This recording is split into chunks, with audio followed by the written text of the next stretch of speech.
Associate Justice Beth Baker has a year and a half remaining on her term on the Montana Supreme Court, but she does plan to retire at the end of it.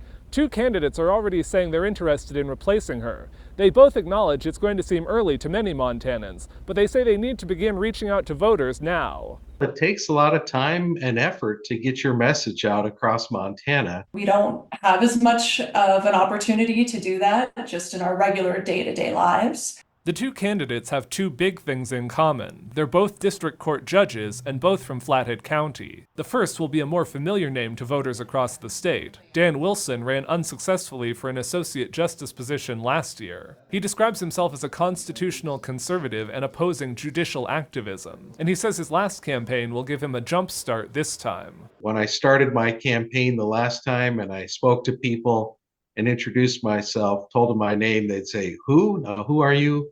This time around, they're saying, "We know who you are. We're very much in your favor. Tell us how we can help." And that's really rewarding.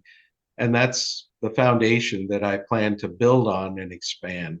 Amy Eddy is making her first bid for a Supreme Court seat. She was appointed to district court in 2015, after working in private practice for 15 years. She says she's going to point to the experience she's had handling cases in Flathead County and around the state. Montanans deserve a justice who can be fair, experienced, balanced, and apply the rule of law equally to the facts of each dispute. It's what I've been doing on the district court bench.